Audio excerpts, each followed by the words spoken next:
Hey guys, it's Malcolm here with another episode of MDM Bytes, which are short videos about MDM best practices and the things that you should probably be doing if you're considering implementing MDM software or an MDM program. So today we're going to talk about a question that I used to get all the time when I was an analyst, which is how long does it take to implement MDM? And yes, we all know the answer is it depends. Of course it depends. But let's talk about the things that it really depends on. And if you're focused on trying to get up and running fairly quickly, there are a number of things that you can do to accelerate your efforts. But there's 5 things you should probably be thinking about in terms of key dependencies that will heavily influence how long it takes for you to implement MDM. Number 1, first and foremost, your implementation style. Are you implementing an analytical form of MDM, or are you implementing some form of operational MDM?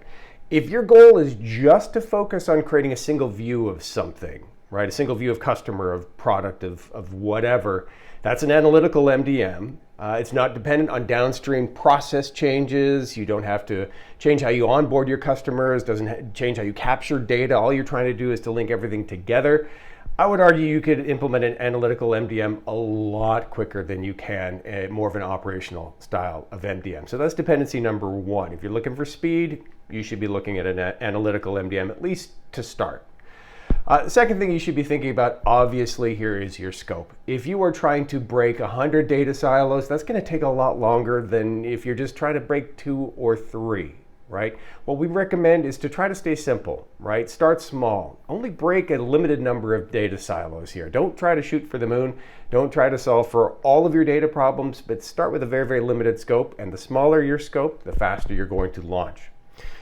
Number 3, your level of business and stakeholder engagement, right? Do you have business stakeholders who are actively engaged with the MDM program? Do you have a well-defined business case? Do you have active business partners who are going to want to try to pull that MDM program forward, right, to realize the business benefits that you've quantified? If the answer to that is yes, that's a lot different than the answer of no, I don't have business engagement from my stakeholders, because if they're not engaged, then you run the risk of them slowing your progress or getting in the way of things or not understanding what you're doing and putting up roadblocks that could limit your progress towards to launching an MDM program. So the more engaged your business stakeholders are, the more you have a actually defined business case, the better you're going to be. The fourth thing you really need to think about here is your overall approach. Is your MDM program tied to some other initiative, right? Is it tied to an ERP consolidation? Is it tied to some other broader, maybe a CRM or a digital transformation initiative? But the one I see most often is ERP consolidation. If your MDM program does not stand on its own, if it's tied to something else, if the MDM benefits are dependent on an ERP consolidation, that's going to slow you down, right? There are other dependencies outside of your MDM control that will have heavy influence on how quickly you can be up and running. So certainly something to think about. All else being equal, an MDM program should, in a perfect world, stand on its own and not really be hardwired to other programs, particularly from a funding perspective. The last thing you really want to think about here is your approach to data governance. Do you have a data governance program, right? Hopefully you do. But what I often see is organizations kind of rightfully acknowledge that governance is important and you need to focus on governance, which is absolutely true, right? Your MDM requirements will take the form of governance policies and procedures. Things like how do you define data quality, how do you define a customer, your data models even come down to some fundamental governance questions. But what I see is organizations acknowledge governance is important, and then they will embark on this massive governance initiative that tries to solve for all aspects of a governance framework.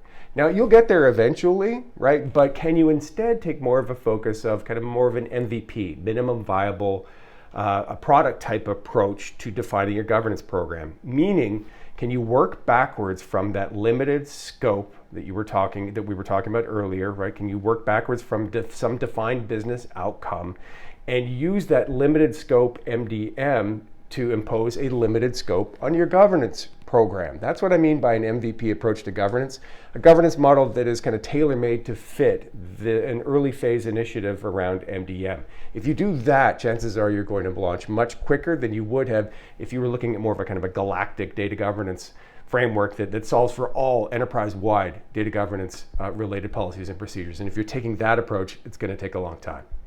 So put all that together. If you have active in business engagement, if you have a limited scope, if you focus on analytical MDM, if you take an MVP approach to governance, I would argue that you could launch some form of an MDM probably in 2 to 3 months, right? Which is drastically different than waiting 2 to 3 years. So certainly something to think about. These are some of the tactics that you can use to keep your scope small that you can take to launch faster rather than sooner. I hope you've got some benefit from this video. I look forward to our next episode of MDM Bytes coming sometime soon. Thanks, guys.